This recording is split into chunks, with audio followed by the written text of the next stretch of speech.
Welcome back to Photoshop Basics. On Psdtuts Plus, I'm Martin Perhiniak. In this episode, we are going to learn how to work with layers.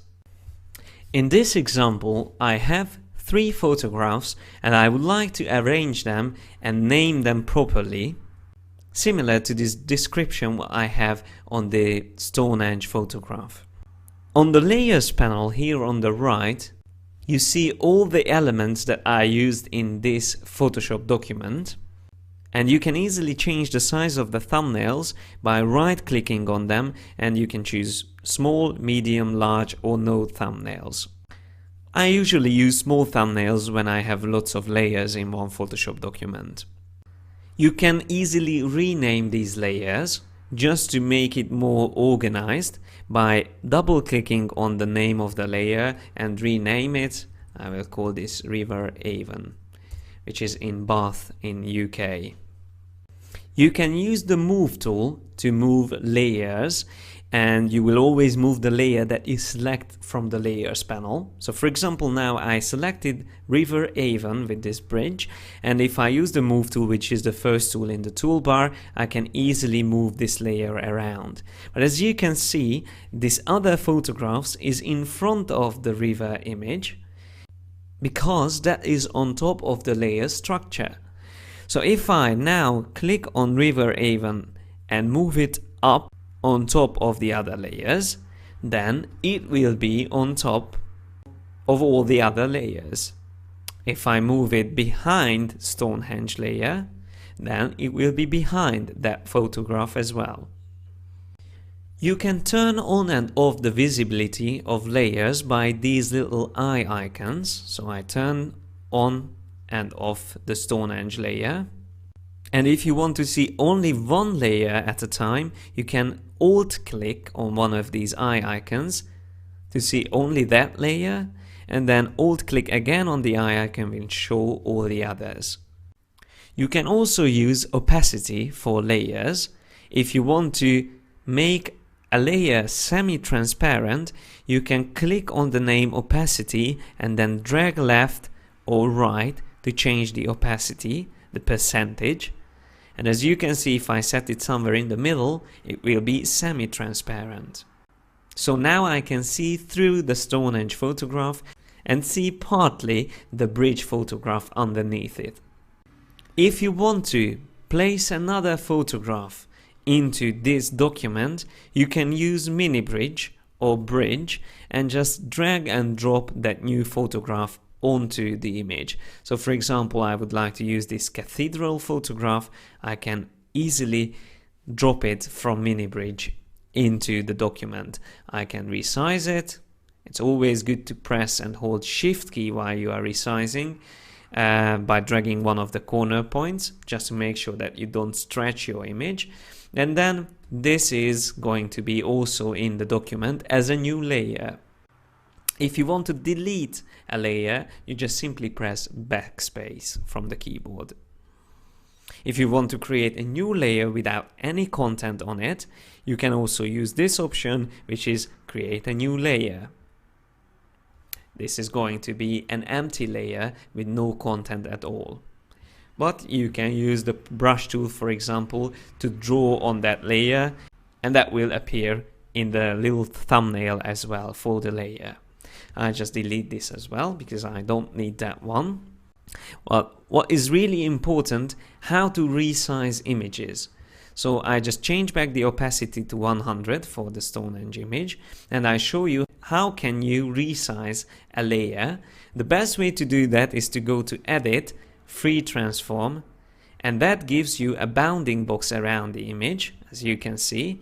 And if you click on one of the corner points and start dragging it, you can make it smaller or larger, but make sure that you press down the Shift key while you're dragging it if you don't want to stretch your image. When you are happy with the resize, you can press Enter or Return on the keyboard. I would like to resize the other 2 photographs, so I select now both of them from the Layers panel, and I then go to Edit, Free Transform, which is Command or Control T.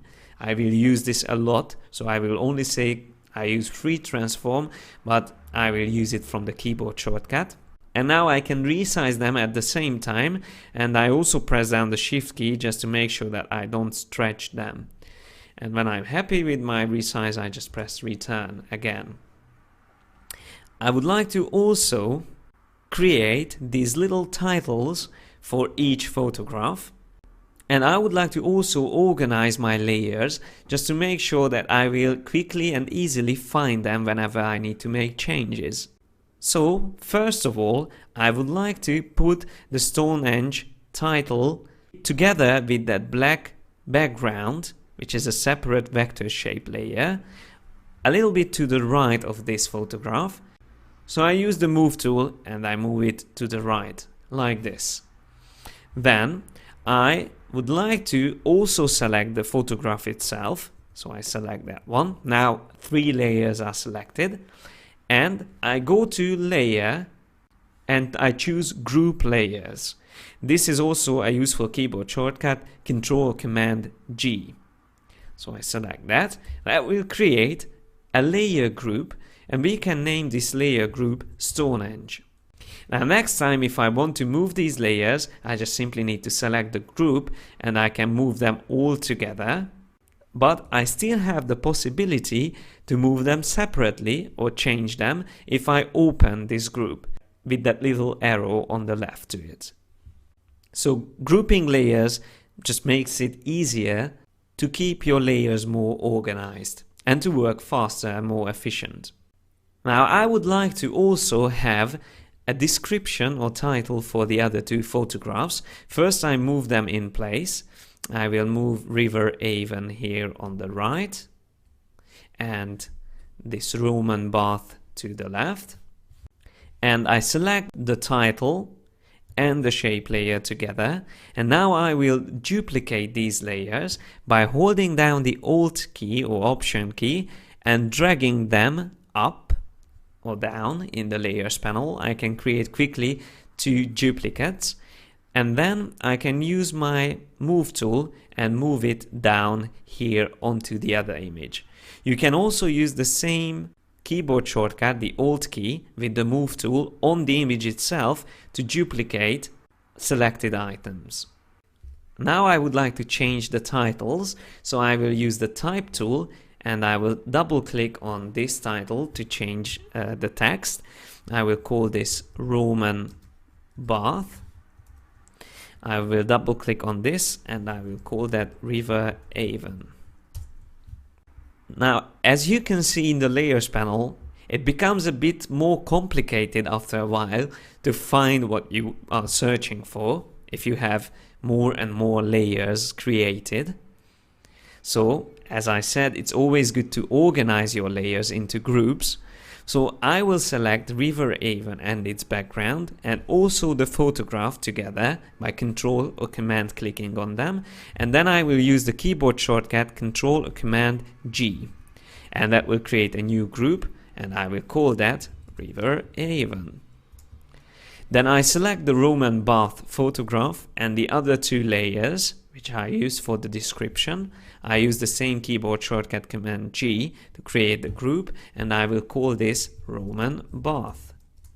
So now I have 3 groups and I can use my move tool for changing their position, and I can always expand or collapse them by using these little arrows.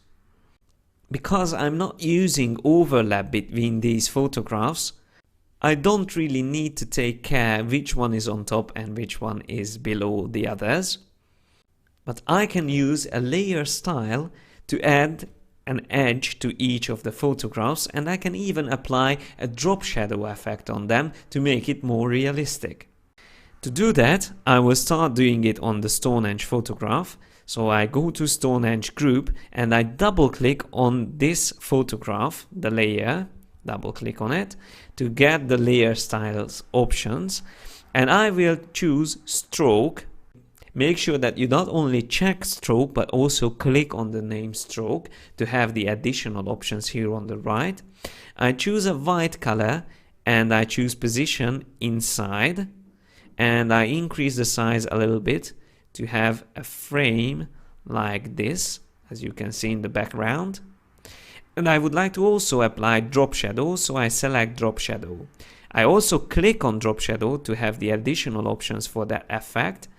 But the easiest way to change the shadow, the position of the shadow, is to actually click on the image while you are in the layer styles dialog box and move the shadow around like this. I will use a shadow like this, just a very slight shadow on the edges, and I click on OK. Now you will see we have a drop shadow and a stroke effect applied to this layer. It is represented also with this FX icon. And if you want to duplicate or reuse this effect on another layer, you can easily do that by first search for that layer. So I would like to use this on River Avon layer, and then alt click and drag the FX icon from the original Stonehenge photograph to River Avon photograph. And as you can see, now we applied the same effect there. If I also want to do this with the other image on the left, I need to first find that layer, and then I alt click on the FX icon, drag and drop it onto that layer.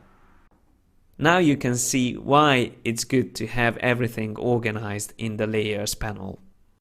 To collapse all the layer groups together, you can use Command or Control click on the arrow.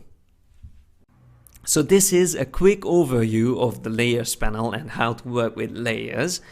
You can practice this with the PSD exercise file, and try to always keep your layers panel clear by naming your layers and grouping them. I hope you enjoyed this tutorial and you've learned some useful techniques. And in the next episode, we are going to learn more about blending layers together.